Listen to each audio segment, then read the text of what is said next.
जगत गुरु तत्वदर्शी संत रामपाल जी महाराज के मंगल प्रवचन। त्रिकुटी का कोई स्थान नहीं, इसे अगर बहुत ज्यादा वस्तु है तो इस प्रकार जहाज में बैठकर जावे, समुद्र को भी पार कर जावे, यथा स्थान पर पहुंच जाता है। तो इस प्रकार ये साधना जो दास आपको देगा, ये ऐसी साधना है, ऐसा ये यान बन जाएगा, इन सब के ऊपर के पार करता हुआ सतलोक आपको जा छोड़ेगा। और जो कुछ भी हम इस शरीर के अंदर सुन रहे हैं, ये तो एक पिंड है, और इस पिंड के अंदर एक ब्रह्मांड का ही, इसमें जो कुछ भी हो रहा वही सुनाई देता, वही दिखाई देता।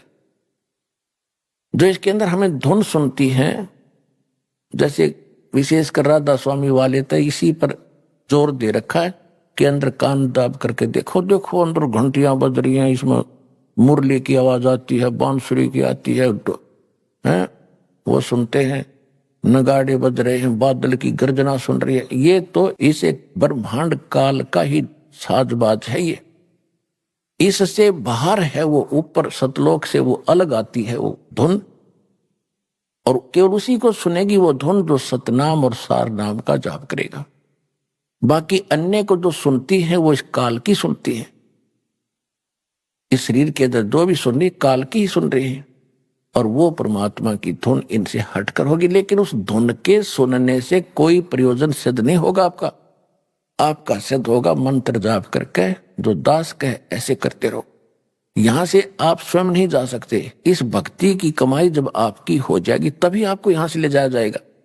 आपकी मर्यादा सही होगी, आपकी यहां से आस्था हट जाएगी, तो परमात्मा आपको विमान में बैठाएंगे और इस दास के रूप में साथ बैठेंगे।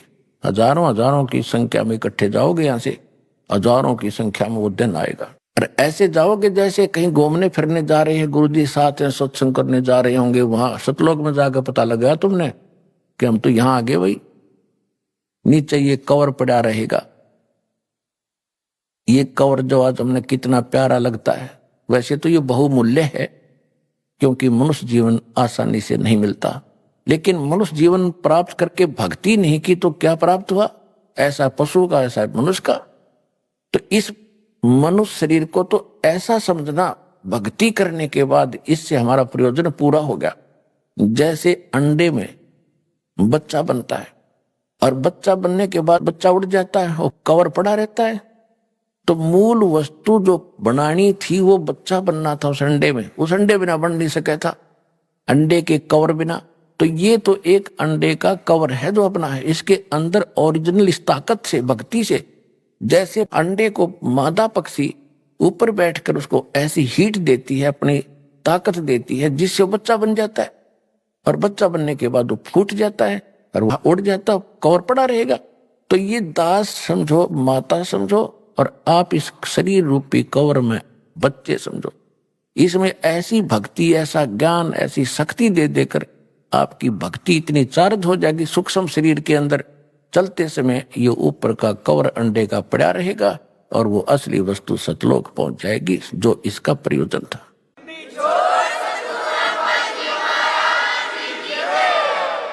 इसके विषय में सूक्ष्म वेद में गरीबदास साहिब जी ने कहा है, देह गिरी तो क्या हुआ, ये झूठी सब है पटीट, पक्षी उड़ गया आकाश को और चलते कर गया बीट। एक और उदाहरण दिया है कि ये जो शरीर है तेरा, ये तो खत्म होना है। अगर आपने सत भक्ति कर ली, कमाई इसकी इकट्ठी कर ली, तो ये बेशक गिरी हो, ये तो ऐसी है उस समय तेरे लिए जैसे पक्षी उड़ते समय और बीट करके उड़ जाए। ये शरीर जो है मनुष्य का, ये तो बीट समझो, और ओरिजिनल वस्तु इसके अंदर एक सूक्ष्म शरीर है, उसमें यह भक्ति चार्ज हो जाएगी आपकी। उस भक्ति से चार्ज होने के बाद ये निकल कर चला जाएगा। आपको ऐसे समझो कि पक्षी बीट कर जाया कर, यो ऐसा शरीर रह जाएगा, इसकी कोई वैल्यू नहीं फिर। और जब तक ये आपके पास है, आपको उदाहरण दे दिया, अंडे बिना बच्चा नहीं बने, इस शरीर के बिना यो मोक्ष, और इसमें चार्जिंग नहीं हो सकती। और जब हमारा काम पूरा हो गया तो ये शरीर छूटेगा, तो छोड़ना पड़ेगा। जब बच्चा अंडे में ना निकलेगा तो अंडे में मरी जाएगा, वो तो खत्म हो जाएगा। इससे निकलेंगे, फिर ऐसे नहीं निकलेंगे जैसे पहले तो इसको मार पीट कर निकालते हैं यम के दूत। और इस भक्ति की ताकत से आप 1 सेकंड में बाहर पाओगे इससे, और परमात्मा के विमान में और सतलोक जा रहे होगे।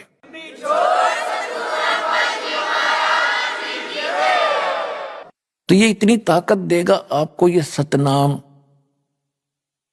तो उसके बारे में जैसे हम आपको बहुत से मर्यादा बताते हैं कि आपने ये त्योहार आता है होली, इसके अंदर कुछ भी सहयोग नहीं देना है, पार्टिसिपेट नहीं करना है। देखो पुण्यात्माओं, इस ज्ञान से आपका मन हटेगा इन बकवादों से। एक भक्त बता रहा था कि हमने 10 वर्ष तक कोई त्योहार मना कर नहीं देखा। हमारा एक परिवार है, चाचे ताऊओं का 10-12 घर हैं, उनमें 10 मौत होगी, एक वर्ष में 2 हो जाती, कई मौत होगी। तो जो कोई भी त्योहार हमने नहीं मनाया, त्योहार निकट आवे और कोई ऐसा निकट संबंधी या कोई भाई या माँ बाप वो मर जा, जुआ, कोई बहन विधवा होगी, हमने कहता 10 साल हो गए त्योहार नहीं मनाया कोई भी। अब इधर से होरी खेल रहे हैं, उधर कोई मृत्यु का संदेश आ जा, टक्कर मार रहा हो, तो अब खेल ले होरी, खेल के दिखा। इसे गंदे लोक में क्या करना था, क्या करने लग गए आप लोग। तो गरीबदास साहिब जी के पास गांव के लोग आए कि आओ महाराज होली खेल लेंगे। परमात्मा के बच्चे बोले भाई हम ये होली नहीं खेलते, हम होली खेलते हैं राम नाम की। राम नाम की होली जो खेलता उसको कभी हानि नहीं होती, दुख नहीं होता। और राम नाम की होली भी तभी खेली जाएगी जब हमारे पास राम का नाम सही होगा। तो राम नाम कौन सा है सही? गरीबदास जी तो क्लियर कर रखा है, राम नाम जप कर थर होई, ओम सोहम मंत्र दोई, यू है राम का नाम। तो उसके बारे में क्या बताते हैं, सतनाम पालड़ रंग होरी हो। गरीबदास जी की वाणी में तो वो अक्षर न्यारे न्यारे लिखे हैं, लेकिन मैं बार बार नहीं बताऊंगा, उसको मैं सतनाम बोल रहा हूं। ग्रंथ में वो दोनों मंत्र न्यारे न्यारे लिखे हैं, ये और ये मंत्र पालड़ रंग होरी हो, तो उसको गुप्त करके दास सतनाम बोल रहा है। वैसे गरीबदास जी की वाणी में वो दोनों मंत्र लिखे हैं कि दोनों मंत्र पालड़ रंग होरी हो, मैं उसको सतनाम कह रहा हूं। तो क्या कहा कि सतनाम पालड़ रंग होरी हो, भाई 14 लोक चढ़ावे राम रंग होरी हो, 3 लोक पासेंग धर रंग होरी हो, तो ना तुले तुलाया राम रंग होरी हो। अब इस सतनाम की आप भक्ति करोगे तो आपके घर पर कोई आपत्ति नहीं आओगी, ना कोई अकाल मृत्यु होगी, ना कोई दुख होगा, ना कोई रोग सतावेगा। तो असली होली, असली खुशी तो हम राम नाम के रंग से ही खेल सकते। उनका कहने का भाव ये है। अब जैसे तखड़ी के अंदर, तराजू के अंदर बैलेंस बोलो अंग्रेजी में, इसके 2 पलड़े होते तराजू के, और इसमें एक पासिंग शब्द है, पासिंग। शायद अब तो पासिंग एजुकेटेड बच्चे हो गए, इनको पता नहीं होगा पासिंग किसे कहते हैं। जब तखड़ी के अंदर, तराजू के अंदर कोई त्रुटि होती थी, अनबैलेंस्ड होती थी, उसको बैलेंस करने के लिए, उसकी वह त्रुटि रहित करने के लिए ऐसे चेक किया जाता था। हमारे घर पर, हमारे पिताजी के पास ये दुकानदार बनिए लोग, सौदागर आते थे गेहूं, बाजरा, ज्वार मोल लेने के लिए, क्योंकि दास का जन्म एक किसान परिवार में हुआ। तो हमारे पिताजी कहते थे, सेठ जी पहले अपनी वो तखड़ी चेक करा, इसमें कोई डांडी तो नहीं है, यानी कोई डिफेक्ट तो नहीं है। तो ऐसे करता था। तो अगर कोई डिफेक्ट होता, टेढ़े मेढ़े होते वो, तो दूसरी तरफ उसको बराबर करने के लिए जो कणक तोलनी होती, मान लिया गेहूं तोलना है, तो थोड़ा सा गेहूं उठाकर 10-20 गेहूं उठा के और दूसरे पलड़े में डाल दिया जाता था, और वो फिर तखड़ी बराबर हो जाती थी, उसमें त्रुटि नहीं रहती थी। तो वो पासिंग जो है वो 4 दाने 20 दाने गेहूं के, वो कोई सौदे में नहीं है। सौदा तो फिर है, वो 10-20 क्विंटल तोला जाएगा गेहूं, वो है सौदा। तो कहने का भाव ये है कि परमात्मा का एक सतनाम विधिवत लिया हुआ, ये 2 अक्षर का मंत्र जो है, एक सतनाम कंप्लीट हो जाता है। एक बार बाहर छोड़ो, दूसरा अंतर ये हो गया पूरा। बस एक मंत्र ये है, इसको उस तराजू के एक पलड़े में रख दो और यहाँ के 14 लोक चढ़ा दे, शिव जी का लोक, विष्णु का लोक, ब्रह्मा जी का लोक, दुर्गा का लोक, ये और ऊपर के ब्रह्म लोक, और ये जितने भी खेड़े हैं ये, और ऊपर के गोलोक वगैरह, ये ऐसे 14 लोक होते, तलातुल, ये सारे कहते ये एक साइड में चढ़ा दो। और 3 लोक तो पासंग रख दो, पासंग, जिनका कोई सौदे में लिंक नहीं है।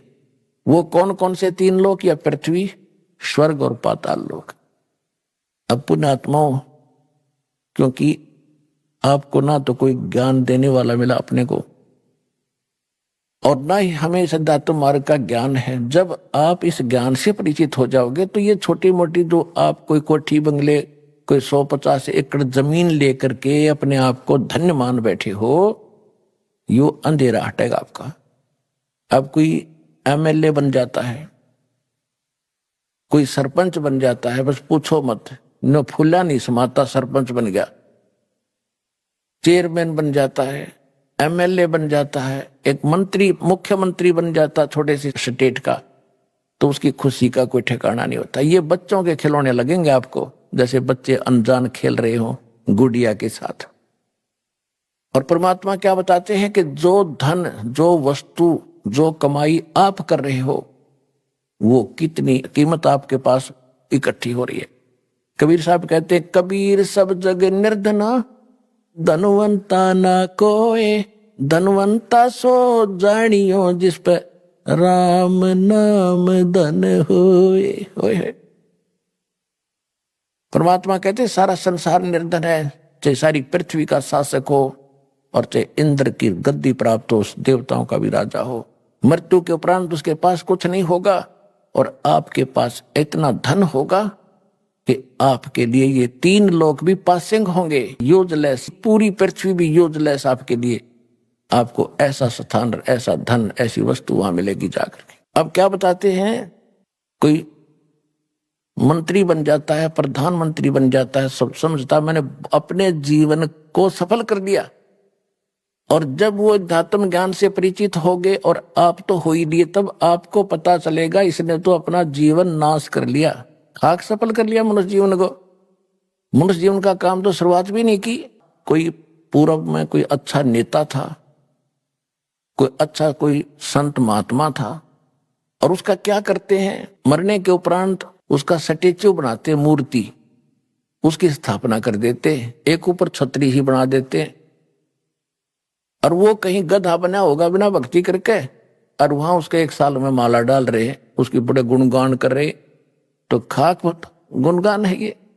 तो परमात्मा के ज्ञान से जब आप परिचित हो जाओगे, तब आपको महसूस होगा कि आपको क्या मिला और इस संसार को क्या मिला, जो आपको आज महिमावान नजर आ रहे हैं। लास्ट में जब भगवान के दरबार में आपकी कीमत आंकी जाएगी, उस समय पता चलेगा वो तो कौड़ी थे, तो सारी पृथ्वी का राजा हो, और आप लाल बन गए इस भक्ति के करने से, भगवान के दरबार में पहुंच जाओगे। अब क्या बता रहे हैं कि सतनाम पालड़ रंग होरी हो, एक मंत्र, और 14 लोक चढ़ावे राम रंग होरी हो, और 3 लोक पृथ्वी, स्वर्ग और पाताल। ये तो सौदे में नहीं, हमारे में, इसको तो पासिंग रखे, ये तो यूजलेस, जैसे वो 4 दाने रखे थे। तो ना तुले तुलाया राम रंग होरी हो। इस सतनाम की इतनी ताकत, इतनी कीमत है कि ये पलड़ा फिर भी नहीं उठेगा, 14 लोग भी धर दे और 3 लोग पासिंग रख दे। तो वो मंत्र अब आपको प्राप्त हुआ है। ये 2 अक्षर का नाम है। तो आप देखिएगा कि आप कितनी भक्ति कर रहे हो, और इतनी भक्ति करते करते भी आपको कितना समय लगेगा। जैसे बैटरी आपके मोबाइल की, और ये डाउन हो जाती है, डिस्चार्ज हो जाती है, जब चार्जर पर लगाते हैं 1-1 घंटा लगी रहती है, जब जाके चार्ज होता है कि बिल्कुल खत्म हो चुकी थी। तो आपकी भक्ति इतनी कमजोर हो गई थी, आपकी आत्मा इतनी डिस्चार्ज हो ली थी कि ये सिमरन और ये भक्ति और दान धर्म आप आजीवन करते रहोगे। तब जा करके आप चार्ज होगे और ऊपर जान जोगे होगे। तो इसे सदा है कि जब आप ऊपर से आए थे तब कितने आपके पास भक्ति धन था, उसको इस काल ने लूट लिया आपका। सबसे पहले इसने स्वर्ग बनाए, महास्वर्ग बनाया, और वहां इसने रेस्टोरेंट बना रखे। आप जो पुण्य अपने बाप से लेकर आए थे सतलोक से, इसने सारे खर्च करवाए ऊपर स्वर्ग में। जब आपको लूट लिया उस रेस्टोरेंट में, आपके 10%, किसी पर 25% ये कमीशन लेता है उन स्वर्ग में, और बाकी जो खाना पीना आपको देता है उसका मनमाने रेट लगाता है। आपको वहां बकवाद करने के लिए अपने उर्वशियां छोड़ रखी हैं और विमान दे रखे, कहीं सैर सपटे करो, खर्च आपके पुण्य हो रहे होते।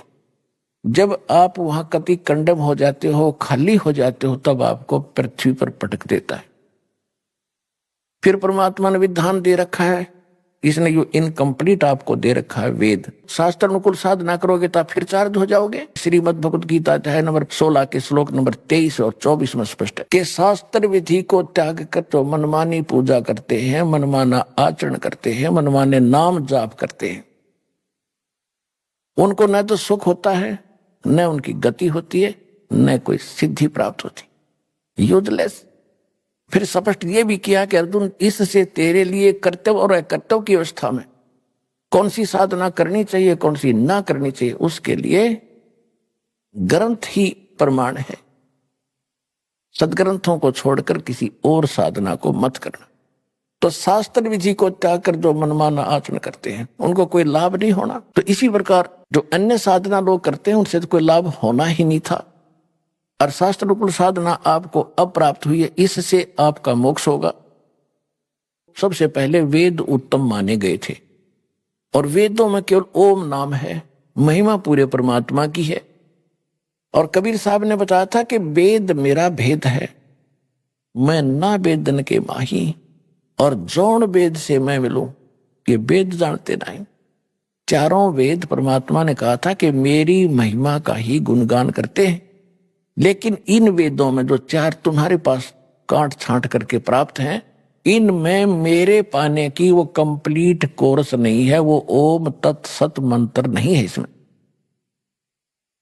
और उसके बिना परमात्मा नहीं मिल सकते। तो इसने क्या किया, नीचे छोड़ दिया आपको। यहां ये वेद आपके पास उपलब्ध थे, इनमें से ओम नाम इन ऋषियों ने अपने आप सेलेक्ट कर लिया कि ये ब्रह्म का है और ब्रह्म सुप्रीम पावर है। इनने अपनी सोच से ये अंतिम मान लिया। अब ओम का जाप ब्रह्म का है। श्रीमद् देवी भागवत देवी पुराण के अंदर लिखा है 7वें स्कंद में 562 पृष्ठ पे, गीता प्रेस गोरखपुर से प्रकाशित सचित्र मोटा टाइप में, उसमें लिखा है देवी जी हिमालय राजा को ज्ञान बता रही है, धातु का ब्रह्म के बारे में जानकारी दे रही है कि ब्रह्म जो है ओम नाम है उसका, ओम नाम का जाप कर ब्रह्म को पाने का उद्देश्य रख, इसमें कल्याण हो जाएगा, और वो ब्रह्म लोक में रहता है। गीता जी अध्याय नंबर 8 के श्लोक नंबर 16 में कहा कि ब्रह्म लोक में गए हुए प्राणी भी जन्म मृत्यु में होते हैं। ओम नाम ब्रह्म का है। गीता अध्याय नंबर 8 के श्लोक नंबर 13 में ये खुद कहता है, ब्रह्म जो ज्ञान दे रहा है श्री कृष्ण में प्रवेश करके ये काल, ये कहता ओम इति एकाक्षरम ब्रह्म व्यवहारण माम अनुस्मरण ये प्रयाति तदन देहम सयाति परमाम गति। मुझ ब्रह्म का एक ओम मंत्र है, और इसका अंतिम सांस तक जो नाम जाप करता हुआ शरीर छोड़कर जाता है तो ओम से मिलने वाली जो परम गति है वो प्राप्त होती है। तो ओम से कौन सी गति होती है, ब्रह्मलोक प्राप्ति होती है। 8वें अध्याय के 16वें श्लोक में श्रीमद् भगवत गीता में बताया कि ब्रह्मलोक में गए हुए प्राणी भी जन्म मृत्यु में आते हैं, यानी जब तक जन्म मृत्यु समाप्त नहीं होगी आप सुखी नहीं हो सकते। गीता ज्ञान दाता 4थे अध्याय के 5वें श्लोक में और 9वें श्लोक, दूसरे अध्याय के 12वें श्लोक में, 10वें अध्याय के दूसरे श्लोक में खुद कह रहा है तेरे और मेरे बहुत जन्म हो लिए अर्जुन, तो नहीं जानता मैं जानता हूं। इसलिए 18वें अध्याय के 62वें श्लोक में कहा कि तू सर्वभाव से उस परमेश्वर की शरण में जा, उसकी कृपा से तू परम शांति को और सनातन परम धाम को प्राप्त होगा। परम शांति कब होगी और सनातन धाम कौन सा, जो कभी नष्ट नहीं होता और जहां गए हुए प्राणी कभी लौट कर संसार में नहीं आते। 15वें अध्याय के 4थे श्लोक में बता कि अर्जुन जिसमें तुझे तत्वदर्शी संत मिल जाए, उसके पास वो तत्व ज्ञान से इस सारे अज्ञान को हटाकर, समझकर, अज्ञान को काट कर उसके पश्चात परमेश्वर के उस परम पद की खोज करनी चाहिए, जहां जाने के बाद साधक फिर लौटकर कभी संसार में नहीं आते। आज के सत्संग की प्रारंभ यहां से हुई थी कि परमात्मा स्वयं ही सत्य ज्ञान देने को आता है। इस काल ने सबको भरमा रखा है, ये सबको भरमाता है, मिसगाइड करता है। तो वो ज्ञान इन ऋषियों को प्राप्त नहीं हुआ, क्योंकि चौथे अध्याय के 32वें श्लोक में कहा कि अर्जुन, वो परमात्मा के मुख कमल से जो उच्चारण होता है, ज्ञान जो परमात्मा खुद आकर अपने मुख कमल से बोलता है, वो वाणी, वो उसके अंदर इन यज्ञों यानी धार्मिक अनुष्ठानों की जानकारी विस्तार के साथ की गई है, उसको तत्व ज्ञान कहते हैं। चौथे अध्याय के 34वें श्लोक में कहा कि उस ज्ञान को तो तत्वदर्शी संत बतावेंगे। उनको दंडोत प्रणाम करने से, कपट छोड़कर उनसे विनम्रता पूर्वक प्रसन्न करने से वो तत्वदर्शी संत तुझे उस परमात्मा यानी तत्व ज्ञान का उपदेश करेंगे। इससे सिद्ध है कि गीता ज्ञान जो दे रहा है उसको पता नहीं है उस तत्व ज्ञान का। इसी प्रकार यजुर्वेद अध्याय नंबर 40 के मंत्र 10 के अंदर कहा कि कोई तो परमात्मा को संभवात कहता है, यानी जन्म लेता है राम और कृष्ण के रूप में। कोई असंभवात कहता है कि वो कभी जन्मता ही नहीं, वो निराकार है। इसकी सही जानकारी वो तत्वदर्शी संत बताते, उनसे सुनो। 3 ऋषियों की बुद्धि पर पत्थर गिर गया कि जब इन वेदों से हटकर भी कोई और बताने वाला है और कोई ज्ञान भी और है, वो इनको पता नहीं चला। इन्होंने ओम नाम को अंतिम मान के अपने निष्कर्ष निकालकर इस पर दृढ़ हो गए। ये जब ओम नाम का जाप करते हैं, ब्रह्मलोक चले जाते हैं, वहां पूंजी समाप्त करके लुट पिट के ये फिर वापस पटक दिए जाते। इसके दौरान जो पाप होते हैं वो पाप भी भोगने पड़ते हैं। यहाँ सभी कर्म आपको भोगने पड़ते हैं, पुण्य भी और पाप भी। केवल एक सत्य साधना जो दास आपको बताता है इस पृथ्वी पर और है नहीं, और ये गॉड गिवन है, परमात्मा कबीर जी की दी हुई है। इससे आपके पहले के पाप भी नाश होंगे, वर्तमान के भी नाश होंगे, और फिर आप सतलोक चले जाओगे, आपका पूर्ण मोक्ष होगा।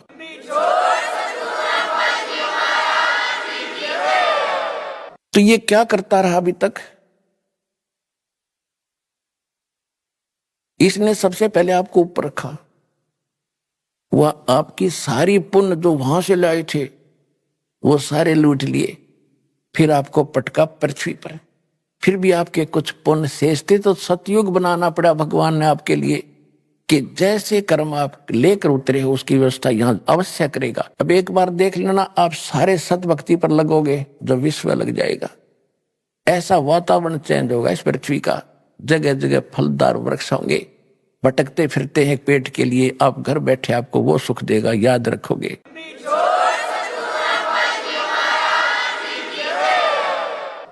तभी भक्ति करेंगे, संतोष होगा। अब हम भक्ति उसी समय कर सकते हैं जब हमारी ये अन्य जो परंपराएं बेमतलब की, किसी गरीब व्यक्ति के 2 कन्या होगी, 3 होगी, उसका तो मरण हो जाता, भक्ति 100 कोस नहीं, कैसे ब्याहूंगा, दहेज के राक्षस तैयार बैठे हैं, पता नहीं कैसे बेटी पराई होगी, और फिर कोठी बंगले बनाने लगे, फिर कर्जा हो गया, उसके ऊपर टेंशन। तो ये सब समस्याएं समाधान होंगी। और जब आप भक्ति करोगे तो सतलोक से आपके हिस्से की इस पृथ्वी पर इस काल को देगा। ये तो भिखारी, इसके पास है नहीं कुछ भी। पुण्यात्माओं, आपने भगवान सुना था, जाना नहीं था। दास ने उस भगवान को जाना है। अब जैसे जब परमेश्वर कबीर जी एक कपड़ा बुनकर निर्वाह करते हुए लीला कर रहे थे, एक झोपड़ी में रहते थे, शाम का आटा है तो सुबह का शायद ही होता, और उस समय वो प्रचार भी करते थे, जनता को समझाया करते थे अपने बच्चों को। वो तो एक लीला करने आए थे, आते ही हैं, ऐसे वो नियम है उनका, प्रत्येक युग में एक बार वो ऐसा करते हैं। तो उस समय एक निर्धन व्यक्ति हैंड टू माउथ कमावे और खावे, कपड़ा बुने। 1 हफ्ते में कितना कपड़ा बुन देगा आदमी? 50 फुट भी ना बने, 20 फुट भी ना बने, और उसके बिकने के बाद वो मेन दाना मिलना था, बस उससे गुजारा कर रहा। और ज्ञान सुनाते थे भगवान यही, क्योंकि उद्देश्य ही लेकर आते। तो उस समय उनका इतना विरोध कर दिया था हिंदू और मुसलमान के धर्मगुरुओं ने, ना वो ज्ञान से हारे।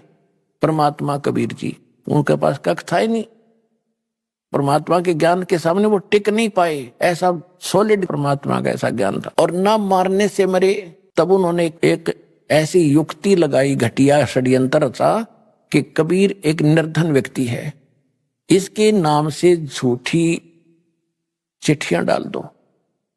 किन के पास? उन महामंडलेश्वरों के पास, जिनके सैकड़ों शिष्य उनके आश्रमों में रहते हैं। उस समय सबको चिट्ठी डाल दी कि कबीर नाम का एक सेठ, कबीर पुत्र नीरू, काशी शहर, और 3 दिन का भंडारा करेगा, भोज देगा 3 दिन का। और उसमें क्या क्या देगा? एक दोहर देगा, एक सोने की मोहर देगा। सोने की मोहर मीन यानी 10 ग्राम सोना, और एक दोहर, दोहर उस समय सबसे कीमती एक साल टाइप होता था। दोहर सर्दियों में ओढ़ने की बहुत बढ़िया चादर होती थी, सेठ लोग रखते थे उसको, आम आदमी दोहर प्रयोग नहीं कर पाता था। तो एक दोहर देगा दक्षिणा में, एक मोहर देगा। कोई सूखा सीधा चाहेगा, सूखा सीधा भी मिलेगा। सूखा सीधा बोले चावल, खांड, आटा, नमक, ये इस तरह की दाल। एक आदमी का जो मांगे मुझे सूखा भी दे, सूखा भी ले जा। और ये तो देगा ही देगा, जितनी बार खाना खाओगे उतनी बार ही एक दोहर, एक मोहर देगा। तो ये साधु संत ये लालची हो जाते कि घर से बाहर निकलने के बाद सब वस्तुएं चाहिए इनको।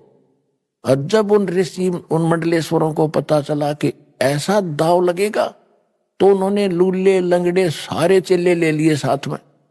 अब चेलों को मिलेंगी खाने के बाद दोहर मिलेंगी, मोहर मिलेंगी, तो वो तो मेरी होंगी, जो प्रधान उनका गुरु होते थे वह। तो इस करके सबको लटका लाए, लूंगे लूले लंगड़े को भी। 18 लाख इकट्ठे हो गए, 18 लाख। अब पुण्यात्माओं, अब गरीबदास साहेब परमात्मा से परिचित हो चुके थे। उन्होंने फिर उनकी कैसे चित्रार्थ किया। रविदास जी चमार जाति से थे, कबीर साहब जुलाहा जाति, धानक जाति से मैं प्रसिद्ध थे, क्योंकि वैसे तो वो मालिक थे, संतों का कोई जाति नहीं होती, फिर भी उस समय विशेष छुआछात भेदभाव था। वो दोनों ज्यादा निकट रहते थे। तो सुबह सुबह रविदास जी ने देखा कि ये क्या होगा, जहां तक नजर जावे जनता, 18 लाख आदमी थोड़े नहीं होते। यहाँ मेरे ख्याल में सारे इसार के अंदर नहीं होंगे 18 लाख आदमी। तो 18 लाख व्यक्ति आकर बैठ गए। वो साधु संत, रविदास जी सुबह सुबह उठे, उनसे पूछना लगा कि भाई क्या बात है, अब कौन हो, कहां से आए हो। तो ऐसे पूछने वाले उनको बहुत मिल चुके थे। तो वो साधु संत कहते हैं कि काशी वालों, ए बनारस वालों, तुम कौन सी दुनिया में रहते हो? हम इतनी दूर से चलाए, तुम्हें यहां नहीं पता कि यहाँ क्या हो रहा है? यहाँ एक कबीर नाम का सेठ है, कबीर पुत्र नीरू, और वो एक भंडारा करेगा, हम उसके लिए आए हैं, आज ही शुरू होने वाला है। रविदास जी ने कहा कि कौन? फिर कहना भाई कौन है, किसका नाम से हो रहा है? कि कबीर पुत्र नीरू और काशी बनारस। अब कबीर पुत्र नीरू तो एक का था, जो रविदास जी को पता था। रविदास जी ने पूछा कि तुम्हारे पास कोई लिखित है? अकां जी देखो, सबके पास पर्चे गए, हमारे पास चिट्ठी गई हमारे पास, तब आए, वैसे थोड़ा आते हैं। रविदास जी ने जाके भगवान को बताया घर पे, कुटिया पे, कि महाराज अब काशी छूटेगी अपनी। इन्होंने तो ऐसा जुल्म कर दिया कि अब हम यहां नहीं रह पाएंगे बनारस में। परमात्मा बोले क्या बात है कि ऐसे ऐसे बात होगी है। लाखों आदमी आए हुए हैं और सब ने चिट्ठी दे रखी। इन झूठे लोगों ने ये हमारे साथ मजाक किया है, इन गुरुओं ने, मुसलमान और हिंदुओं ने मिलके, और बहुत लोग आ गए हैं। परमात्मा बोले रविदास जी दरवाजा बंद कर बैठ जा अंदर। हम दरवाजा खोलेंगे नहीं, घर से निकलेंगे नहीं, रात होने दे, घर छोड़कर चला जाऊंगा। मैं अपने बच्चों को लेकर, ये नहीं जीने देंगे यहां पर मेरे को। रविदास जी को तो वहां बैठा लिया अपने साथ, और परमात्मा पहुंच गए सतलोक में। संदेश कर दिया वहां से कि तैयार करो। पहले बैलों से यातायात होती थी, क्योंकि रास्ते नहीं थे, ना बैल गाड़ी चला करती थी। बैल आगे पीछे चलते थे, एक दूसरे का रस्सा बांधकर, और बैलों के ऊपर जैसे गधों के ऊपर थैले रखते हैं, ऐसे बैलों के ऊपर कमर पे थैले रख के ये बंजारे यानी व्यापारी लोग व्यापार किया करते थे। किसी में जैसे 100 बैल हैं, 100 बैलों में मनमाने एक एक मन वजन 1.5 मन तो डाल ही देते थे। तो कोई शक्कर डाल रहा है, कोई चावल ले रहा, तो ऐसे लाते थे पहले। इनको बंजारे बोलते थे। बंजारे यानी जो बनज करते हैं, जो सौदागर होते हैं, उनको उसमें बंजारा कहते थे। और बंजारों के लिए साधन ये बैल ही होते थे। बैलों के ऊपर सामान रख कर आते जाते थे। जिस कारण से परमात्मा ने एक बंजारे का रूप बनाया, केशव नाम रख लिया। और सतलोक में गए, आदेश पहले दे दिया था कि सामान बनाया बैलों के ऊपर, उन जीवात्माओं को आदेश दिया। अब यहां आप देखते हो कि परमात्मा का सारा